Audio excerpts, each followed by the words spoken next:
Wales is a country that is part of the United Kingdom and the island of Great Britain. It is bordered by England to the east, the Irish Sea to the north and west, and the Bristol Channel to the south. It had a population in 2011 of 3,063,456 and has a total area of 20,779 square kilometres. Wales has over 1,680 miles of coastline and is largely mountainous, with its higher peaks in the north and central areas, including Snowdon, its highest summit. The country lies within the North Temperate Zone and has a changeable, maritime climate. Welsh national identity emerged among the Celtic Britons after the Roman withdrawal from Britain in the 5th century, and Wales is regarded as one of the modern Celtic nations. Llywelyn ap Gruffudd's death in 1282 marked the completion of Edward I of England's conquest of Wales,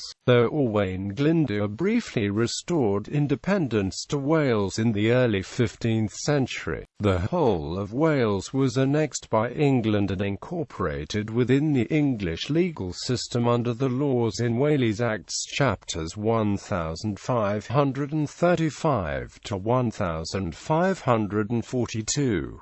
Distinctive Welsh politics developed in the 19th century. Welsh liberalism, exemplified in the early 20th century by Lloyd George, was displaced by the growth of socialism and the Labour Party. Welsh national feeling grew over the century. Plaid Cymru was formed in 1925 and the Welsh Language Society in 1962. Established under the Government of Wales Act 1998, the National Assembly for Wales holds responsibility for a range of devolved policy matters. At the dawn of the Industrial Revolution, development of the mining and metallurgical industries transformed the country from an agricultural society into an industrial nation. The South Wales coalfields exploitation caused a rapid expansion of Wales's population. Two-thirds of the population live in South Wales, mainly in and around Cardiff, Swansea and Newport, and in the nearby valleys. Now that the country's traditional extractive and heavy industries have gone or are in decline, Wales's economy depends on the public sector, light and service industries and tourism. Wales's 2010 gross value added was £45.5 billion.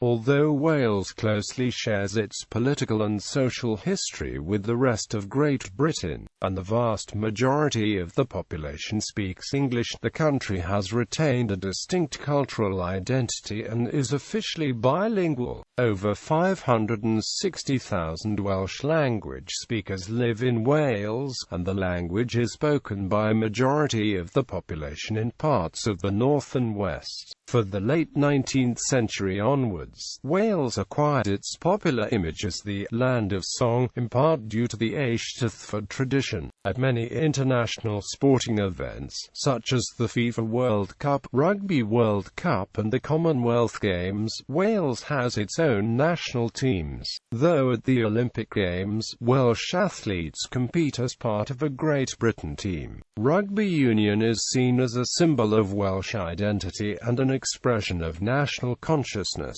Etymology. The English words Wales and Welsh derive from the same Germanic root, which was itself derived from the name of the Celtic tribe known to the Romans as Vulcan, which came to refer indiscriminately to all Celts and, later, to all inhabitants of the Roman Empire. The Old English-speaking Anglo-Saxons came to use the term Walisg when referring to the Celtic Britons in particular, and Wheelers when referring to the lands.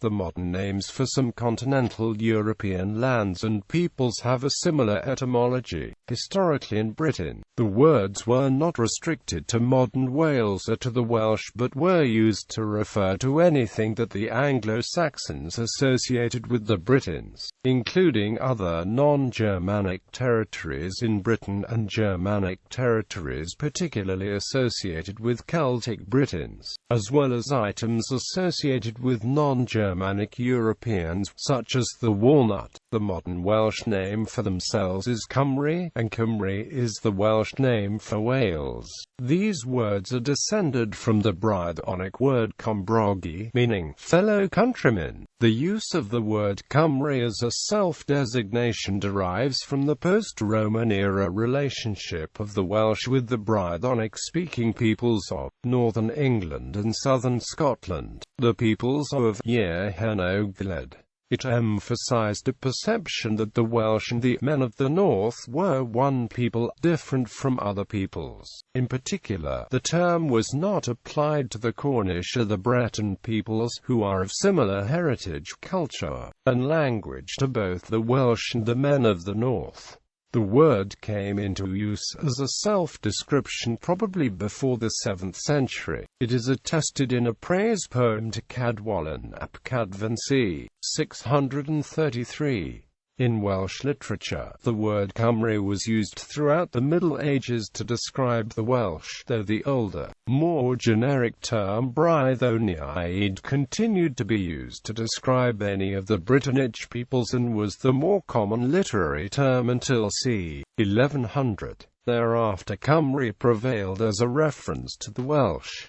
Until c. 1560 the word was spelled Cymru or Cymru, regardless of whether it referred to the people of the homeland. The Latinized forms of these names, Cambrian, Cambric and Cambria, survive as lesser-used alternative names for Wales, Welsh and the Welsh people. Examples include the Cambrian Mountains, the newspaper Cambrian News, and the organizations Cambrian Airways, Cambrian Railways, Cambrian Archaeological Association and the Royal Cambrian Academy of Art. Outside Wales, a related form survives as the name Cambria in northwest England, which was once a part of Hen. The Cumbric language, which is thought to have been closely related to Welsh, was spoken in this area until becoming extinct around the 12th century. This form also appears at times in literary references, as in the pseudo-historical Historia Regum Britanniae of Geoffrey of Monmouth, where the character of Camber is described as the eponymous king of Cymru.